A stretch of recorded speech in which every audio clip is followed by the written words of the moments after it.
Yung tanan dinhi, labi na gid sa ato mga igsuon nga naguban, labi na mga masakiton, labi na mga apuhan. Hindi lang tayo makagahong pagadto sa simbahan, maayong adlaw natong tanan. Maayo ba? Naot paunta. Kanang pangutanang maayo ba?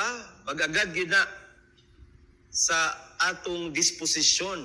Labi nag maghisgot tag grasya nga atong nadawat. Makaingon ba mo kamong dinhi nga gidugog sa Ginoo ang inyong mga pag-ampo?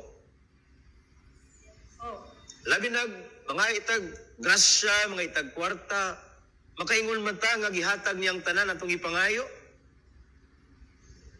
Yung makaingon ba gid sad ta nga ang gihatag sa Dios subay gid sa atong ipangayo?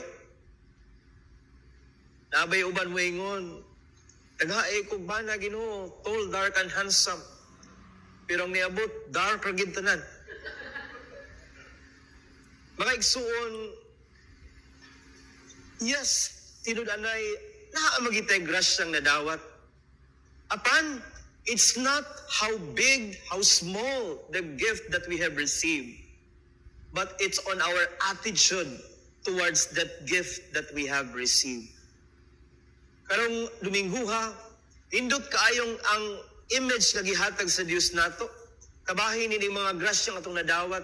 Labi na sa mga atong batasan at ubangan ini mga grasya. Unang pagbasa gikan sa mga hari, dahil usa ka sulugoon. Giingnan ni Eliseo nga ipakaon is mga taong kini mga pan nga sibada. Ingon ang sulugoon, gamay ra man kay ini. Di ini kay gust usa ka gatos. Ay ingon si Eliseo, ipakaon na kay ay problema, igo ra na. Apan nakaingon ng sulugon at kuwang kaini.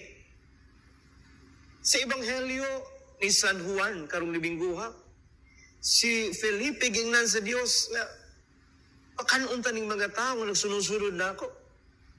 Ingon po si Felipe, kadaghan na ning tao, maigo ka ni isda niya. Ingon po si Andres, oy, 5 rin ni ka panya do ka isda. Kung sa may mahimo aning libuan ka mga tao. Mga igsuon, di ba susama punta aning nila ni Andres, kining sulugoon ni Eliseo? Unang punto, it's not how big, how small the gift that we have received, but it's on how we appreciate that gift that we have received. Dili sa ingon sa kadako o sa kagamay, o sa kabonggacious ang atong nalawat, apan kung giunsa nato pagtan-aw ang maong grasya nga atong nadawat. Matod pa sa sulat ni San Pablo ngadto sa taga Corinto, matod pa niya nga ang Dios mingon, my grace is enough for you because it is in your weakness that my power reach its fullness. Kasi pasabot ni mga igsuon, daghan nato sahay mo lagi di kita ka-appreciate sa atong madawat. Labi na gid ang atong ikumparar kinatong kaugalingon sa uban. Kaingon ta nga paita ani kitang mga pobre, kita mo ini samot ka pobre. Ang mga kanhang dato ni samot ka dato. Balikason na lang nato kay lagi wa man ta ka kita, wa ta ka-appreciate sa atong nadawat. And yet ipahinumduman kita. What it's not on how big, how small sa atong nakita, atong nadawat, but matod pa, it's on how we see and we thank the Lord for that. My grace is enough for you. Sa ato pa nga atong nadawat, igo ra po na subay sa pagtanaw sa Dios nga atong kayang madawat. Ako masiguro na sultig balik din nasayin kong parokya sa una, na ay nakadaog og loto. Drive na siya motor. Apan nakadaog og loto. Apan, yes, yahay king kinabuhi. Pero, pila layo lang ni makatuig. Ang pila ka milyon ngayang nadaog. Kwartas hangin, wa rapod. Karon ibalik na po siya drive motor. Dili man ibati, magmaniho gabal-habal o drive motor. Pero akong punto is, na yung mga grasya nga atong pugson, nga atong madawat, and yet there are times nga di ta kahibaw pagda sa mong grasya. Mga in the end, mawa ra pod siya.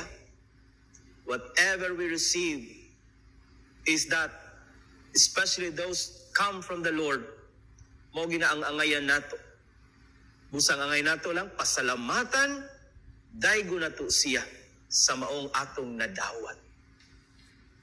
It is in our weakness that the grace of God can reach its fullness.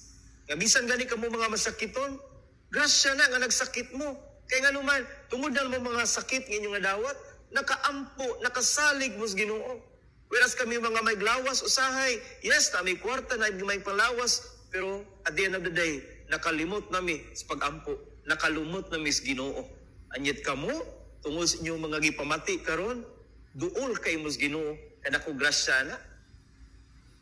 Daghag mga tao, daghag kwarta, apan pagkalisod na mga ikatawa. Tungod, dili kwartang problema, apan ang milagro sad ko nun nga ang mga tao, naghiwa-hiwa, nagpikas-pikas sa pan. Wala nga daghan kaayong nakakaon. Daghan tang sigayon mo ingon tang, ay, uwang panisto agani. Kaya nga naman, kumkum ka ita. Kabantay mo na mga daghang kwarta, di gina makontento silang kwarta, mangita pag ginagdaghang kwarta kay mga anuman, kumkum mangyud sila. Resulta, bisag ang kwartas uban, ilahon pa. Matupas kong kaubang pari, unsay kalainan sa daog hakog. Ang daw, kung unsay iya. Ang hakog, kung unsay iya. Kung unsay imuha, iyaha. Kaya nga naman, kumkuman ang tanan. In the end, wala gipaambit kung unsay naa niya. Matod pa sa sulat ni San Pablo, ikaduhang pagbasa na ito karon, ngadto sa taga-Efeso, paghigugma ay kamo, diha sa pagtinabangay.